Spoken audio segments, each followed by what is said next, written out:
கர்மவினை தீர்க்கக்கூடிய மூல மந்திரம். நீங்க கோவில்ல போய் விளக்கேத்துறதா இருந்தா இந்த மந்திரத்தை ஒரு முறை சொல்லுங்க.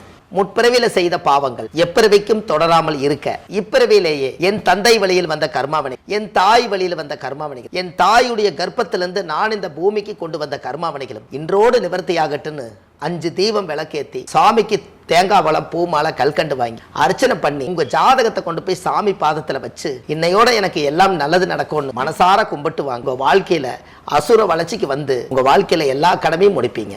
பாரம்பரிய திருவள்ளுவர் குல வம்சம் பிரசன்ன ஜோதிடர் சுபமாரிமுத்து திருப்பூர்லேருந்து இந்த பதிவு உங்களுக்காக. இந்த பரணி அப்படின்னாலே 3 எழுத்தான், பா ரா நீ இல்லைங்களா, பரணின்னு வருது. அந்த காலத்தில் நிறைய விஷயங்களை வந்து பரணி நட்சத்திரக்குள்ளே ஒழிச்சு வச்சுருக்காங்க. பரணி நட்சத்திரத்தில் யாராவது ஒருத்தர் பிறந்தாங்கன்னு பார்த்தீங்கன்னா அசுபதி நட்சத்திரத்துக்கு 2வது நட்சத்திரம் தான் பரணி. அப்போ 2வது நட்சத்திரத்தை வச்சுருக்காங்க. ஏன் அந்த காலத்தில் வச்சுக்கிறாங்கன்னா அசுவனி என்பது கேது, அதுக்கு அடுத்தது சுக்கிரன். இந்த சுக்கிரனை கரெக்டாக 2வது நட்சத்திரமாக வச்சுருக்காங்க. இந்த 2வது நட்சத்திரம் எப்போவுமே ஒருத்தருக்கு வந்து பணம் தரும் நட்சத்திரம்ங்க. யாருக்காக இருந்தாலும் 2வது நட்சத்திரம் வந்து பணம் தரும் நட்சத்திரம். இப்போ ஒருத்தருடைய நட்சத்திரத்துக்கு அடுத்த நட்சத்திரம் தான் பணம் தரும் நட்சத்திரங்கன்னு. அப்போது இந்த பரணி நட்சத்திரம் என்ன அப்படின்னு கேட்டிங்கன்னா, ஆதி காலத்தில் முன்னோர்கள் எப்படி இதை உருவாக்கியிருக்கிறாங்க அப்படின்னு கேட்டால், இந்த பரணி நட்சத்திரத்தில் யாராவது ஒருத்தர் பிறந்தால் சுக்கிரன் திசையில் தான் பிறப்பாங்க. பிறக்கும் போதே சுக்கிரன் திசைங்க. இவருடைய முக பாவனை எப்படி இருக்குன்னு கேட்டிங்கன்னா, சுக்கிரன் திசையில் பிறந்துக்கிறவங்க எப்போவுமே கொஞ்சம் அழகை விரும்புவாங்க. தன் அழகு என்றைக்கு குறையக்கூடாது. அதனால் இந்த அழகை ரசிக்கிறதும் அழகை விரும்புகிறதும் அவங்களுக்கு ரொம்ப பிடிக்கும். அப்போது இந்த பரணி நட்சத்திரத்தில் ஒருத்தர் பிறந்து சுக்கிரன் திசையில் பிறந்தாலே, சுக்கிரன் என்பது இசை, நடனம், நாட்டியம், கலை, பரதம், சிற்றின்பம் எல்லாமே சுக்கிரன் தாங்க. இந்த உலகத்தில் இவ்வளவு பெரிய அழகு இந்த உலகத்துக்கு கிடைச்சது காரணமே சுக்கிரனுடைய தூண்டுதல் இல்லாமல் ஒருத்தருக்கு ஆணுக்கு பெண்ணுக்கு இவ்வளவு அழகு சாதனங்கள் வந்திருக்காது. அதுக்கு சுக்கிரன் தான் காரணமுங்க. என்ன அந்த காலத்திலேயே ஒரு நாட்டியம், பரதநாட்டியம் ஆடுவாங்க. ஒரு பரதநாட்டியத்துக்கு என்னென்னலாம் தேவை? வாத்தியம் தேவை, ஆறுமணியம் தேவை இல்லைங்களா, ஆறுமணியம் தேவை, வீணை தேவை, ஜிஞ்சா தேவை இல்லைங்களா. இப்படி எல்லா இசை கருவிகளையும் வச்சு ஒரு நாட்டியம் ஆடும்போது அந்த நாட்டிய மேடை வந்து சுக்கிரனாக மாறிடுமா. அப்போ சுக்கிரன் என்பது வசீகர பவர். எல்லோரும் பாருங்கள், பரணி நட்சத்திரத்தில் பிறந்துக்கிறவங்க தரணி ஆண்டாங்கன்னு அந்த காலத்தில் சொல்லுவாங்க. அது என்ன பரணி ப்ளஸ் தரணி அப்படியெல்லாம் இல்லை. தரணி ஆழ்வார் என்னென்னா, அந்த நட்சத்திரத்தில் பிறந்தவருக்கு ஒரு தனி சிறப்பு என்னென்னா, அவர்கிட்ட ஒரு வசீகர பார்வை இருக்குங்க. அவர்கிட்ட பார்வை ப்ளஸ் பவர். அவங்க பார்த்தாங்கன்னா அவங்களுடைய காந்த பார்வைன்னு சொல்லுவாங்க இல்லைங்களா, அந்த சக்தி வந்து அவங்க இழுக்கக்கூடிய பவர் வந்து அந்த 2வது நட்சத்திரம் என்பது 2ஆம் இடம் என்பது கண்ணு. இந்த சுக்கிரனுடைய வசீகரம் வந்து கருவெளியில் கொண்டுட்டு போய் கடவுள் வச்சுருப்பார். அதனால் இவங்க பார்த்தாலே ஒரு வசீகரமான முகமாக இருப்பாங்க. அவங்களுக்கு பல் வரிசையாக இருக்கும். என்னங்க, சுக்கிரனாலே சிரிப்பு, அதனால் அவங்களுக்கு பல் வரிசையாக இருக்கும். நீண்ட நெற்றி, புட்டு கன்னம், அம்மன் மாதிரி புட்டு கன்னம். ஏன்னா சுக்கிரன் என்பது முகம். எதுங்க, 2வது நட்சத்திரம் வந்து மேசம். மேசத்தில் வந்து 2வது நட்சத்திரம் வந்து முக அழகு. அப்போ இந்த சுக்கிரனுடைய முக அழகு, வசீகரம் எல்லாமே இவங்ககிட்ட அதிகமாக இருக்கும். ஒரு 10 வயசு 15 வயசுக்கு அப்புறம் மெச்சூரிட்டி ஆகும்போது தன்னை அழகுபடுத்தி அவங்க பாதுகாப்பாக வச்சு இந்த உலகத்தில் நம்ம இவ்வளோ அழகாக பிறந்ததுக்கு கடவுளுக்கு நன்றி சொல்லிட்டு அந்த அழகு தான் அவங்களோட வாழ்க்கையில் கடைசி வரைக்கும் கூட இருக்குங்க. இது வந்து யாருன்னு கேட்டிங்கன்னா பரணி நட்சத்திரம். அவங்களுக்கு ரொம்ப இயற்கையாகவே ஆண்டவன் கொடுத்த அழகு. 2வது, அவங்க பிறக்கும் போதே சுக்கிரன் திசையில் பிறப்பாங்க. இந்த சுக்கிரன் திசையில் பிறந்தால், ஒரு பெண்ணாக பிறந்தால் மகாலட்சுமியே பிறக்குது இல்லைங்களா. வீட்டுக்கு ஒரு மகாலட்சுமி பிறந்து சுக்கிரன் திசையே நடந்தால் அந்த குடும்பத்தில் என்ன கஷ்டத்தில் அவங்க வாழ்ந்தாங்களோ இந்த சுக்கிரன் திசை பிறந்த உடனே இதை போய் சரி பண்ணி விட்டுருங்கன்னு சொல்கிறோம்.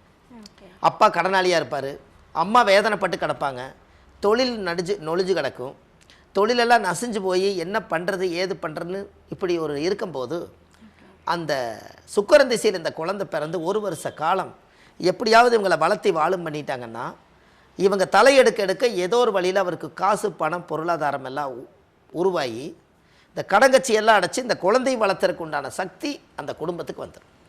அதுக்கு தான் அந்த காலத்தில் முன்னோர்கள் அந்த பரணி நட்சத்திரம் தரணி ஆளுன்னு எதுக்கு சொன்னாங்கன்னா, அந்த குழந்தை பிறந்து ஊரே வந்து பாராட்டுற அளவுக்கு படிப்பு, கல்வி, அறிவு எல்லாம் இருந்து கடைசியில் உலக புகழ் பெற்றதுங்களா. பரணி நட்சத்திரம் வந்து உலக புகழ் பெற்றது. பாருங்கள், அவங்ககிட்ட அறிவு இருக்கும், கல்வி இருக்கும், ஞானம் இருக்கும், வித்தை இருக்கும். இத்தனை வச்சு அந்த குழந்தை பொழைச்சிக்குங்கன்னு. அதனால தான் பரணி தரணி ஆளுன்னு சொன்னாங்க. அவங்க என்றைக்குமே கூட்டு குடும்பத்தில் இருக்கிறத விட தனியாக வெளியில் வந்தால் அதோட தனித்திறமை அவங்களுக்கு நல்லாயிருக்கும். ஆமாங்க, தனித்திறமை அவங்களுக்கு ரொம்ப நல்லாயிருக்கு.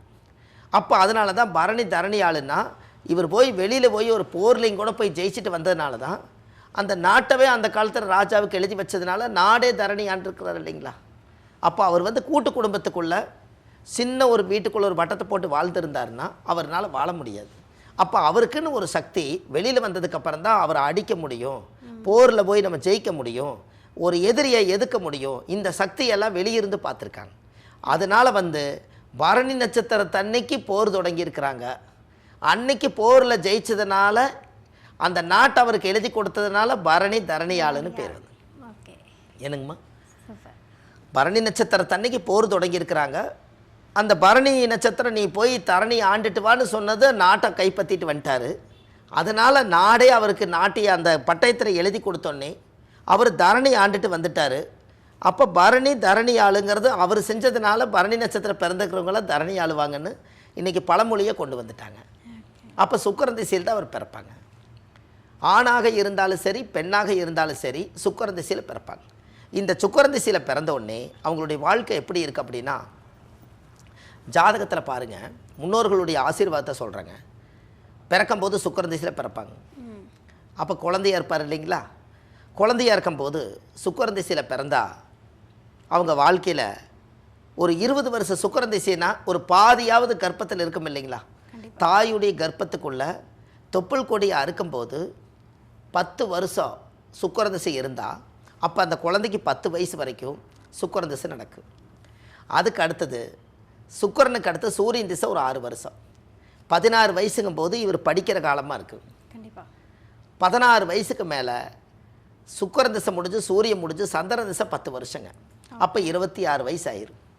அப்போ 26 வயசுங்கும் போது குடும்பத்துக்குள்ளே அவரும் ஒரு பொறுப்புள்ள மனிதராக இருப்பாருங்களா. என்னங்கம்மா, கண்டிப்பாக பொறுப்புள்ள மனிதராக இருப்பார். அப்போ 26 வயசு வரும்போது படித்து முடிச்சிருவார், கல்யாணத்துக்கு தகுதி ஆயிடுவார்.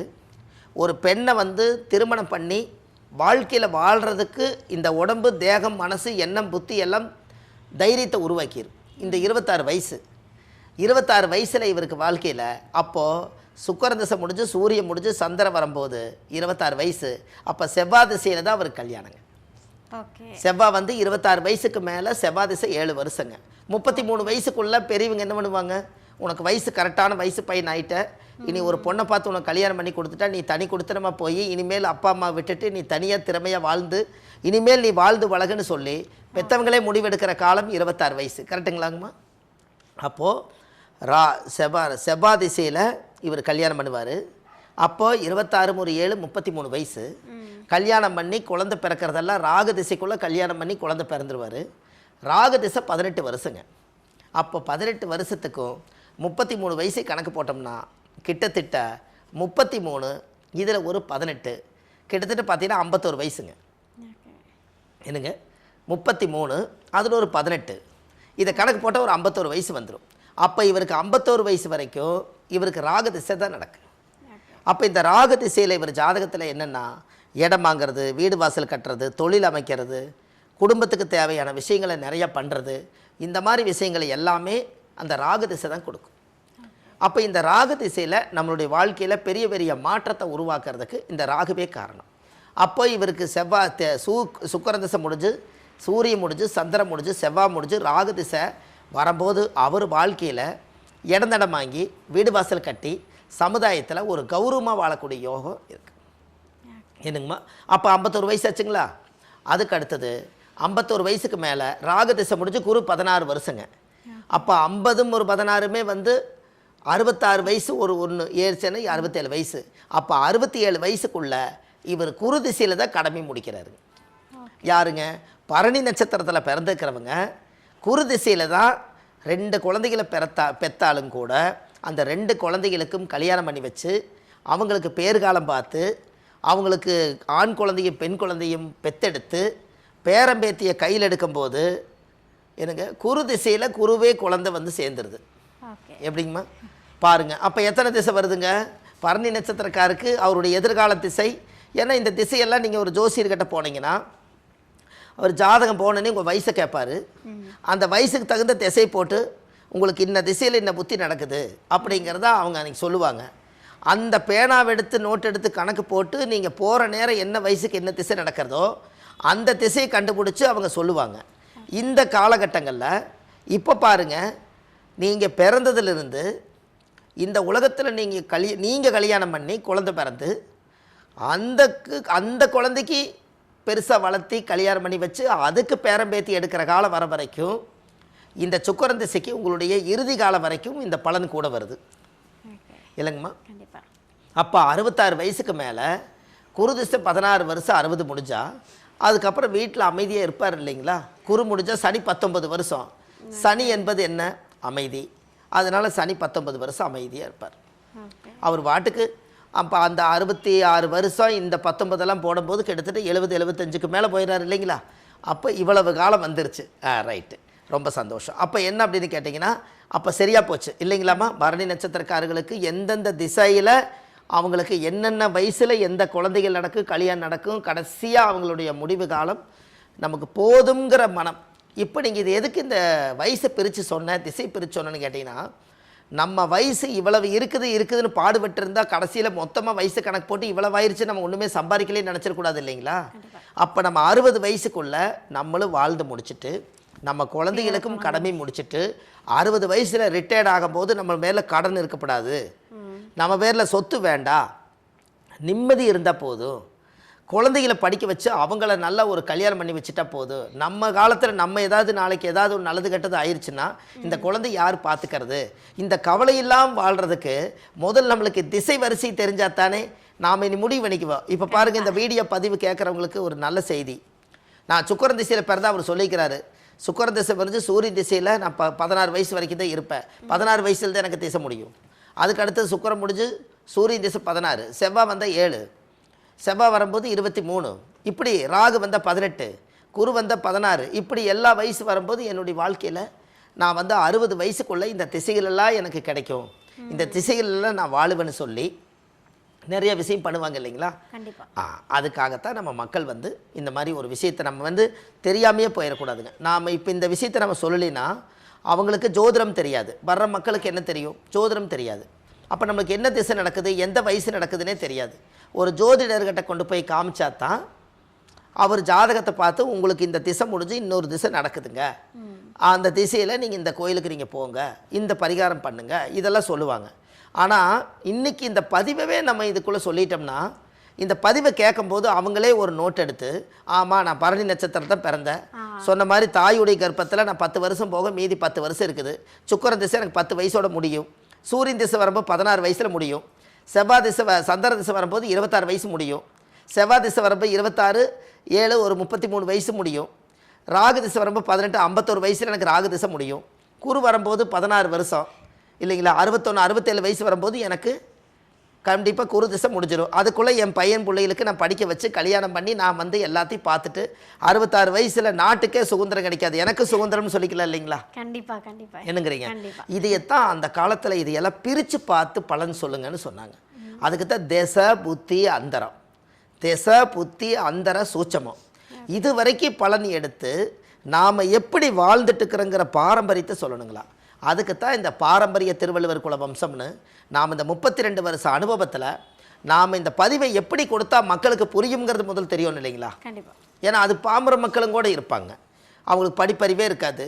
அவங்க ஒரு கிராமத்தில் ஏதாவது ஒரு விவசாயம் பண்ணுவாங்க, அந்த விவசாயம் பண்ணிவிட்டு நம்மளுக்கு ஒரு நாள் விவசாயம் வந்து ஒரு முதலீடு போட்டு நம்மளுக்கு நஷ்டமாயிடுச்சுன்னா எந்த ஜோசியர்கிட்ட போகிறதுன்னு கூட அவங்களுக்கு தெரியாது, ஒரு ஃபோன் நம்பரும் கூட நம்மளுக்கான இப்படியெல்லாம் இருக்கிறவங்க இன்னும் இருக்காங்க. அவங்களுக்கெல்லாம் தெரிகிற மாதிரி ஒரு பலன் சொன்னால் அந்த பலன் உலகத்துக்கு போய் சேரும் இல்லைங்களா. அதுக்காகத்தான் நம்ம வந்து இந்த அளவுக்கு சொன்னதுக்கு காரணங்க. ஐயா இப்போ நீங்கள் பரணிக்கு வந்து ரொம்ப அழகான பலன்கள்லாம் கொடுத்துருக்கீங்க. பேசும்போதே சொல்லிட்டீங்க, என்ன பிரச்சனை வந்தாலும் சரி நீங்கள் இந்த கோவிலுக்கு மட்டும் போயிட்டு வாங்க, உங்கள் பிரச்சனை எல்லாம் வந்த வழியே போயிடும் அப்படின்னு சொல்லிட்டு கண்டிப்பாங்க. இப்போ எதிர்பார்த்துருப்பாங்க இல்லையா, அது என்ன கோவில்னு அதை சொல்லிடலாமா? பரணி நட்சத்திரத்துக்கு. ஆமாம் ஐயா. ரொம்ப சந்தோஷம். பரணி நட்சத்திரத்துக்கு வந்துங்கம்மா அக்னிபுரீஸ்வரர், அதாவது வந்து அக்னீஸ்வரர். இந்த அக்னீஸ்வரருங்கிறது காரைக்கால் வழியில் இருக்குதுங்க. இந்த கூகுளில் சர்ச் பண்ணாங்கன்னா இந்த காரைக்கால் அக்னீஸ்வரர்னா பரணி நட்சத்திரத்துக்குன்னே கோயில் இருக்குதுங்க. கூகுளில் சர்ச் பண்ண இந்த கோயில் கிடைக்கும். இந்த கோவிலில் போய் 5 விளக்கு தீபம், சுவாமிக்கு தேங்காய் பழம் பூ மாலை கல்கண்டு வாங்கி அர்ச்சனை பண்ணி அந்த கோவிலில் போய் சாமி கும்பிட்டு உங்கள் ஜாதகத்தை வச்சு பூஜை பண்ணிட்டு வந்தீங்கன்னா உங்கள் வாழ்க்கையில் அசுர வளர்ச்சிங்க. வாழ்வது ஒரு முறை, வாழ்த்தட்டும் தலைமுறை. அருமையா.